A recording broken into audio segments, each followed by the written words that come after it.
पालन जी का आगमन हो गया। हमारे देश के नेता मिले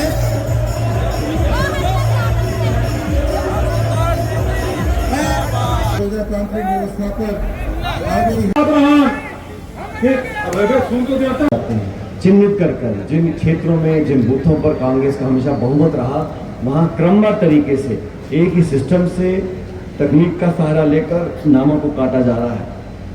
लोगों के नाम जोड़े जा रहे हैं, काटे जा रहे हैं बिना प्रमाण के।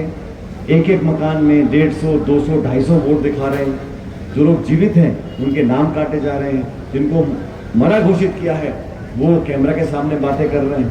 इतनी बड़ी वोट चोरी जो कर्नाटक में हुई, बाकी इलाकों में हुई, उसके खिलाफ हमारे सबसे महत्वपूर्ण मौलिक अधिकार वोट डालने के अधिकार को यहाँ चुनौती मिल रही है। उसको संरक्षित करने के लिए हम सब की जिम्मेदारी है पूरे देश प्रदेश में राहुल जी के नेतृत्व में। और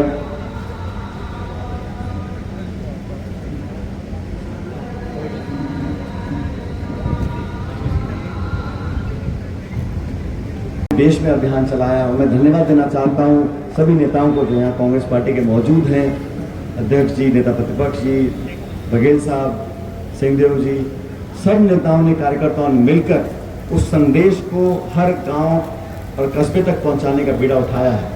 ये विरोध और संघर्ष कांग्रेस पार्टी का नहीं, इस देश में लोकतंत्र आबाद रहे। हमारे मुल्क के आसपास के देशों में क्या हो रहा है हम और आप जानते हैं। वो पाकिस्तान हो, नेपाल हो, श्रीलंका हो, बर्मा, हर देश के अंदर अस्थिरता है क्योंकि देश के नाम लगातार क्रमबद्ध तरीके से काटे जा रहे हैं। पहले वोट काटे जाते थे, अब काटे भी जा रहे हैं। और डिलीशन का जो काम है वो निश्चित रूप से सही है। प्रमाण दिए हैं और समय दिया है निर्वाचन आयोग को तो जांच करें और सख्त कार्रवाई करें लोगों के खिलाफ जिन्होंने जानबूझ के वोट काटे हैं। वोट चोरी एक बहुत गंभीर मसला है। पूरे देश को जागरूक करने की जिम्मेदारी हम लोगों की है। समूचा विपक्ष, पूरी कांग्रेस पार्टी, इंडिया अलायंस इस मुद्दे पर जनता के बीच जा रहे हैं और मुझे विश्वास है कि जनता के आगे सबको झुकना पड़ेगा। निर्वाचन आयोग जो पारदर्शी तरीके से काम करना चाहिए वो नहीं कर रहा और ये बहुत दुख की बात है।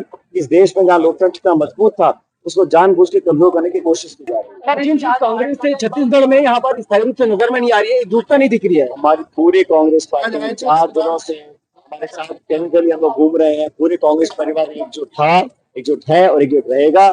जहाँ तक राहुल जी ने आज जो तथ्य सामने किए हैं उसको आप ध्यान से सुनिएगा। जैसा वो खुद कह रहे हैं कि थोड़ा इंतजार करिए, बहुत जल्द वो भी गैर कांग्रेस सरकार भी पहले देश में शासन कर चुके हैं, लेकिन कभी भी निर्वाचन आयोग जैसी संस्था की स्वायत्तता, उनकी कार्यप्रणाली, उनकी पारदर्शिता पर कभी सवाल खड़े नहीं हुए।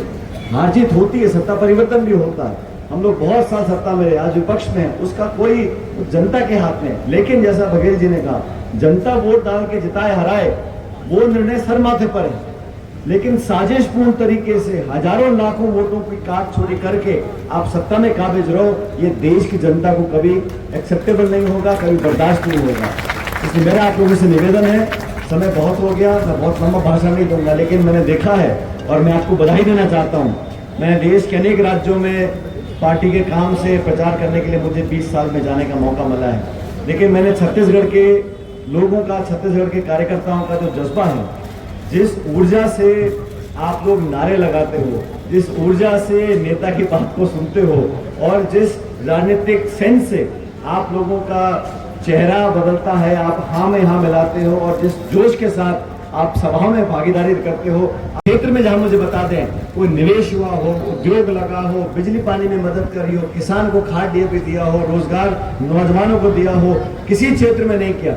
सिर्फ मंदिर, मस्जिद, हिंदू मुसलमान, और इसी चक्कर में पूरा आप भाषण देते रहो और विज्ञापन छापते रहो। लेकिन धरातल पर जो काम कांग्रेस सरकार ने किया, नरेगा का काम हमने शुरू किया था। क्या हाल नरेगा का है ग्रामीण क्षेत्रों में, वो स्कीम को बंद नहीं कर सकते क्योंकि इतना नैतिक ताकत उनके अंदर नहीं है, लेकिन उसको इतना कठिन बना दें, जटिल बना दें कि गांव का व्यक्ति जाके नरेगा का काम नहीं ले सकता। शिक्षा का अधिकार, खाद्य सुरक्षा का अधिकार, सूचना का अधिकार, इन लोगों ने क्या किया, नोटबंदी, जीएसटी, और जो फौज में नौकरी करते थे उनको सिर्फ 4 साल की नौकरी कर अग्निवीर बनाकर वापस भेज रहे हैं। हर तरह प्रहार कर रहे हैं, किसानों के खिलाफ 3 काले कानून बना दिए। इनको कोई चिंता नहीं है, इनको मालूम है अंत में चुनाव आएगा, धर्म की बात करो, मंदिर मस्जिद की बात करो, वोट चोरी करो, सत्ता में आ जाओ। तो नियम, प्रोग्राम, योजना, बजट, सोच, विकल्प इनके पास कुछ नहीं है। वोट चोरी को रोकने के लिए पूरे देश में जनता को जागरूक करने की जिम्मेदारी कांग्रेस पार्टी के पूरे विपक्ष की है।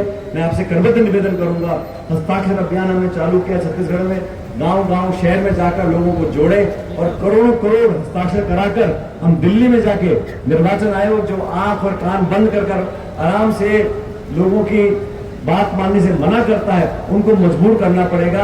आप सबका अगर ताकत और आशीर्वाद हमको मिलेगा तो निश्चित रूप से राहुल जी और खड़गे जी जो चाहते हैं वो हम कर दिखाएंगे। छत्तीसगढ़ के लोगों को, यहाँ के कार्यकर्ताओं को पुनः और यहाँ के आयोजककर्ताओं को मैं बहुत बहुत धन्यवाद देता हूँ और इस उम्मीद के साथ कि आपका स्नेह और आशीर्वाद हम पर हमेशा बना रहेगा। बहुत बात मैं माइक संचालन के लिए कुलदीप भाई साहब आप सबसे निवेदन है कि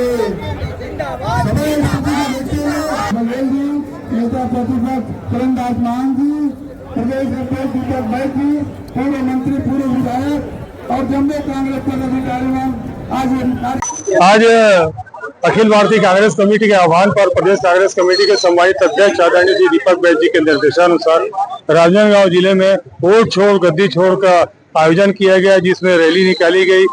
युवक कांग्रेस NSUI ने रैली मोटरसाइकिल निकालकर और साथ में गुरुद्वारा गुरु नानक चौक से फिर यहाँ से पदयात्रा करके और यहाँ पर सभा में यहाँ पर शामिल हुई और पदयात्रा में आदरणीय सचिन पायलट जी रैली में और सभा में चले, जो कि हमारे अखिल भारतीय कांग्रेस कमेटी के सम्मानित महासचिव और हमारे प्रदेश के छत्तीसगढ़ के प्रभारी आदरणीय सचिन पायलट जी ने इन लोगों को जानकारी दी कि किस प्रकार से जो राहुल गांधी जी ने बताया कि कैसे फर्जी वोट डाले गए और फर्जी वोटों का षड्यंत्र करके केंद्र में और जगह जगह स्टेट में भाजपा ने, अमित शाह और यहाँ पर मोदी जी ने जिस प्रकार से फर्जी सरकार बनाई और उसको जनता देख के आहत हो चुकी है कि जनता के वोट का सम्मान नहीं हुआ है और जनमत को किनारे करके जिस तरीके से उन्होंने फर्जी वोट के सहारे सरकार बनाई है वो निंदनीय है।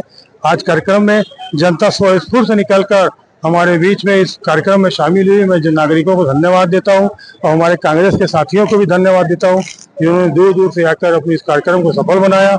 और इसके साथ साथ में तो जो सरकार फर्जी बनी है तो आज जनता भी वही चीज को लेकर आश्चर्यचकित थी कि हमने वोट तो कांग्रेस को दिया था, 70 साल की सरकार को हम कैसे छोड़ सकते हैं।